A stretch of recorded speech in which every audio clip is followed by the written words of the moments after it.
What's up, gamers? Ephemeral Style here to take you through our Week 2 matchup in the Turn 17 Rocks Season 3 Draft League versus CoolCam and his Cam team.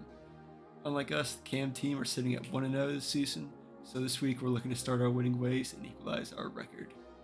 Cam team, which is a stupid name by the way, consists of Reggie Drago, Floatzel, Iron Moth, Terra Dark or Steel Bisharp, Mungus, Gardevoir, Rotom Wash, Mamoswine, Lucario, Porygon Z, and the demonic Lechonk. Cam's team has a lot of middling point threats that make it difficult to predict what he'll bring, but he doesn't have any form of hazard removal, so rather than overpredict the matchup, we're bringing a generally strong hyper offense team. To facilitate this, we're unbenching Diancie, this week's Stealth Rocker.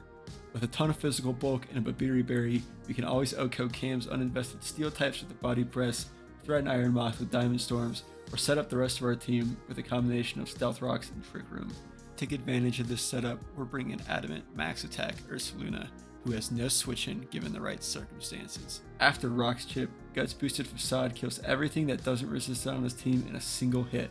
With Drain Punch and Rest, we might have enough longevity to throw off even more of these attacks if we find ourselves outside of Trick Room. One of the few Pokemon I'm worried about getting out of control against me is Iron Moth, so Big Munchlax is making its first and probably final showing as this week's dedicated Moth counter. With Thick Fat, Choice Specs Moth at +1 is barely threatening a 4-hit KO with Fiery Dance, while our Earthquake always kills back if we aren't in grassy terrain. Terra Poison helps us resist Sludge Wave, Brick Break and Curse help prevent us from becoming setup fodder for something like a Sword Stance Bisharp. Speaking of grassy terrain, up next is Lumberry Rillaboom. For Lumberry to always give us at least one free switch into something like Rotom Rush's Will-O-Wisp, we can threaten to soften up the team for our cleaners with powerful Wood Hammers, remove items with Knockoff, pick off weakened threats with Grassy Glide, and just give us some good old-fashioned momentum with U-Turn. That's not all Rillaboom does for us. Thanks to grassy terrain, we can automatically activate Hawlucha's Unburdened boost while giving it a defense raise thanks to Grassy Seed. Encore gives us a chance to Sword Stance with a defense boost if our opponent ends up using a poor move, and if Rotom Wash gets weakened, a +2 Hawlucha with Unburdened can easily outspeed and OHKO our opponent's entire team while resisting Sucker Punches from Bisharp. But if this cleaner somehow can't wrap things up, we also have Spectrier. With a standard Nasty Plot subset, we can try and end the game if we can get the Iron Moth to lose its booster energy and use Substitute to try and outplay Bisharp's Sucker Punches. I want to give a big shout out to Truly Alexo and Tetrafolium for the help with mocks this week. With that out of the way, let's hop into the battle. Alrighty, here we are with the battle. These are the same 6 that Cam brought last week, and last week those were all Smogon sets from Sword Shield or Scarlet Violet Smogon. So I'm kind of expecting the same 6 to have the same sets, which is a vote of confidence for me in this game as I know what to expect. But we're going to go ahead and lead off with Diancie because that's what we said we were going to do no matter what came, and he's going to lead off with Mamoswine. Here, I'm expecting an Earthquake. Max Attack Mamoswine Earthquake does about 62 to 68 to us given our bulk. So given that we're 2-hit KO'd, I want to get a Trick Room off first and then go for Stealth Rocks later because we will get outsped. But it's going to start with Knockoff, which we resist. Does no kind of damage. I don't know if he was expecting the Ground Resist Berry, a Shaco Berry, or what, or expecting a switch, but we're going to lose our Babiri Berry, we're going to get our Trick Room up, and we're going to get our Rocks up as Earthquake is going to come in. And then Ice Shard is going to come in and not pick us off, which means we get a big body press for a lot of damage. Ice Shard is going to pick us up, which brings in Ursaluna here to pick off Mamoswine. But with all the hits that we managed to live, we actually lost most of the turns of our Trick Room.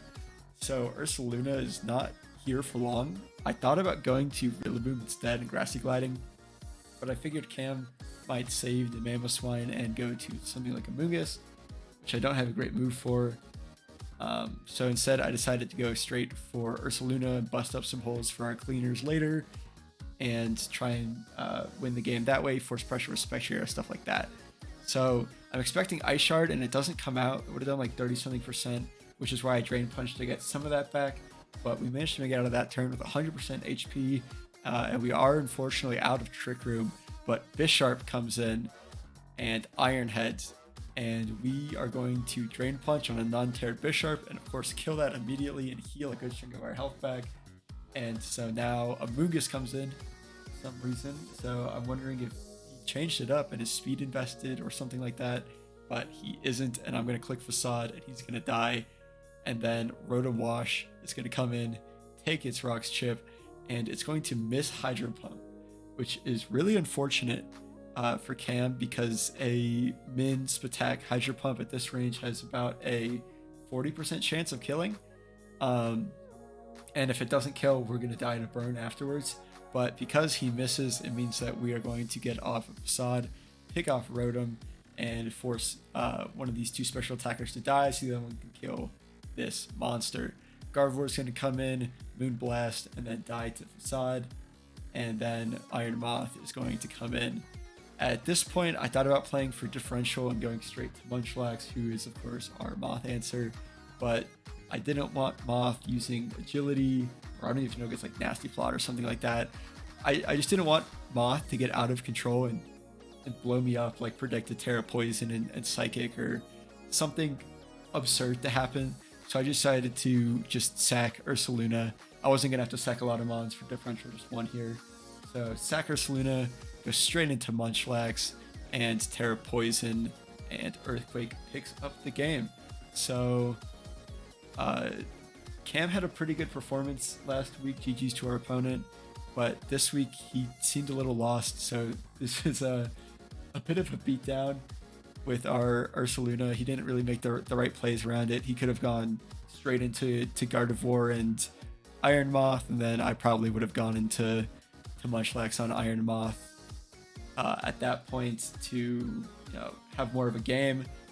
Saved Ursaluna, and his physical walls would still be around, but that's not what happened. He picked the wrong order of operations, so Ursaluna got off the Goob Nut, picked up 5 kills there, which is insane.